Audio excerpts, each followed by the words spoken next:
আসসালামু আলাইকুম। বর্ডার বিজিবির ১০৫তম ব্যাচের সিপাহি জিডি পদের নিয়োগটি কবে প্রকাশ করবে? সিপাহি জিডি পদ হলো বর্ডার বিজিবির সৈনিক পদ। সৈনিক পদটিকে বলা হয় বর্ডার বিজিবির সিপাহি জিডি পদ। তো ১০৫তম ব্যাচে কবে নিয়োগটি প্রকাশ করবে এই সম্বন্ধে একটা ক্লিয়ার ধারণা দেব, এবং যাদের স্বপ্ন সামনে নিয়োগে অ্যাপ্লাই করবেন এবং বর্ডার বিজিবির একজন গর্বিত সদস্য হবেন তাদের জন্য আজকের এই ভিডিওটি। তো বর্ডার বিজিবিতে কিন্তু ২০২৫ সালে আর নিয়োগ বিজ্ঞপ্তি প্রকাশ করবে না সিপাহি পদে, যেটা সৈনিক পদ। তো ২০২৬ সালে নিয়োগ দিবে। এর জন্য অনেকেই অ্যাপ্লাই করতে পারবেন না, কারণ অনেকের বয়স বেশি হয়ে যাবে। আপনারা অনেকেই জানেন বর্ডার গার্ড বিজিবিতে অ্যাপ্লাই করতে হলে আপনার সর্বনিম্ন 18 বছর এবং সর্বোচ্চ 23 বছরের মধ্যে হতে হবে। 18 থেকে 23 বছর, এর বেশি হলে আপনি আর বর্ডার গার্ড বিজিবির সৈনিক পদটিতে অ্যাপ্লাই করতে পারবেন না। তো আমি ভিডিওর শেষের দিকে জানিয়ে দেব আপনার জন্ম তারিখ কত সাল থেকে কত সালের মধ্যে হলে আপনি সামনে নিয়োগটিতে অ্যাপ্লাই করতে পারবেন। তো ভিডিওটি সম্পূর্ণ দেখুন এবং এই গুপ্তকণা ডিফেন্স একাডেমির সঙ্গে থাকুন। তো বর্ডার গার্ড বিজিবি হলো একটা প্যারামিলিটারি বাহিনী। এটা হলো একটা আধা সামরিক বাহিনী। এটি স্বরাষ্ট্র মন্ত্রণালয়ের অধীনে পরিচালিত হয় এবং বর্ডার গার্ড বিজিবির চাকরি খুবই একটি সম্মানজনক এবং পাওয়ারফুল চাকরি। কারণ হচ্ছে বর্ডার গার্ড বিজিবিকে এখন এত আধুনিকরণ করা হচ্ছে যে ত্রিমাত্রিক বাহিনী হিসেবে ঘোষণা করেছেন সরকার। এটা জলে, স্থলে এবং আকাশে সব জায়গায় এরা নিরাপত্তা দিতে সক্ষম।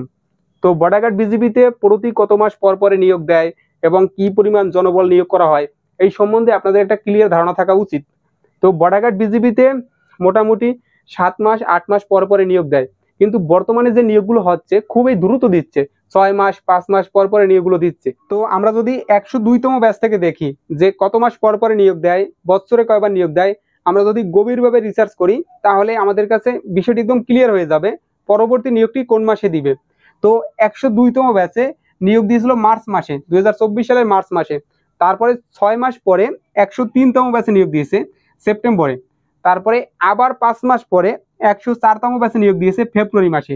তো এখানে দেখা যায় ৫ মাস ৬ মাস পর পরে নিয়োগগুলো দিয়েছে এবং প্রত্যেকটা ব্যাচে একবার করে নিয়োগ দিয়েছে। যেরকম ১০০তম ব্যাচ, ১০১তম, ১০২তম, ১০৩তম প্রত্যেকটা ব্যাচে একবার করে নিয়োগ দিয়েছে। কিন্তু ১০৪তম ব্যাচে ২ বার নিয়োগ দিয়েছে।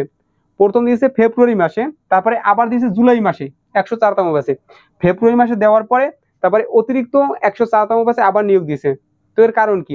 এর কারণ হচ্ছে প্রথমবার নিয়োগ দেওয়ার পরে অফিসাররা যে পরিমাণ প্রার্থী সিলেক্ট করেছে তাদের আরো প্রার্থীর প্রয়োজন ছিল, আরো সৈনিকের প্রয়োজন ছিল, তাই ২ বার নিয়োগ দিয়েছে। ১০৪তম ব্যাচে অতিরিক্ত নিয়োগ দিয়েছে। তো এরকমটা আগে কখনো হয়নি। প্রত্যেকটা ব্যাচে একবার করে নিয়োগ দেয় এবং ভবিষ্যতে এরকমটা হওয়ার কোনো আশঙ্কা নেই। তো এখানে দেখা যায় যে ৬ মাস ৫ মাস ৭ মাস পর পরে নিয়োগগুলো দেয় এবং বিগত সালে যে নিয়োগগুলো দিয়েছে যেরকম ৯৫তম ব্যাচ, ৯৬তম, ৯৭তম ব্যাচ, ওই সময় নিয়োগগুলো একটু দেরিতে দিত। যেরকম ৭ মাস ৮ মাস পর পরে, ৯ মাস পর পরে নিয়োগ দিয়েছে। তো বর্তমান নিয়োগগুলো একটু দ্রুত দিচ্ছে। যাই হোক, তো আমি ধারণা করতে পারি পরবর্তী নিয়োগটি ৭ মাস পরে দিবে। একদম ক্লিয়ার যে পরবর্তী নিয়োগটি ৭ মাস পরে দিবে। তো ১০৪তম ব্যাচে অতিরিক্ত নিয়োগ দিয়েছিল জুলাই মাসে। তো জুলাই মাস থেকে যদি আমরা ৭ মাস সামনে আগাই তাহলে পরে ফেব্রুয়ারি মাস, ২০২৬ সালের ফেব্রুয়ারি মাসে নিয়োগ দিবে। আমার কাছে বিষয়টি একদম ক্লিয়ার। ২০২৬ সালের ফেব্রুয়ারি মাসের প্রথম সপ্তাহে নিয়োগ দিবে। তো আপনারা এখন থেকেই প্রিপারেশন নেন।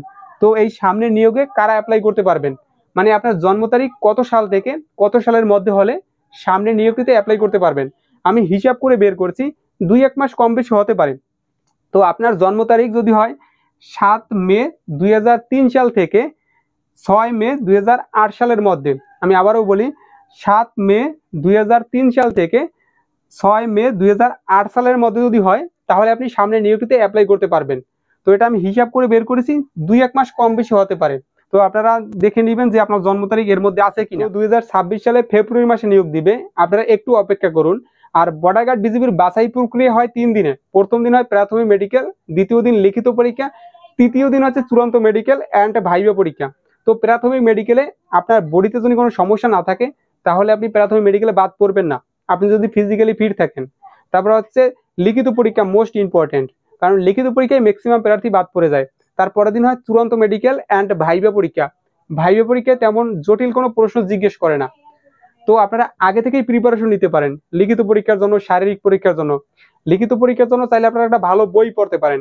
আমাদের কাছে শতভাগ কমন উপযোগী বর্ডার গার্ড বিজিবির বই আছে এবং পিডিএফ সাজেশন আছে। তো আপনারা চাইলে নিতে পারেন, আগে থেকেই প্রিপারেশন নিতে পারেন। আপনাদের স্বপ্ন পূরণের সঙ্গী হোক ভালো একটা বই, শতভাগ কমন উপযোগী। তো আজকের ভিডিওটি এ পর্যন্তই। সবার জন্য শুভকামনা। খোদা হাফেজ। আসসালামু আলাইকুম।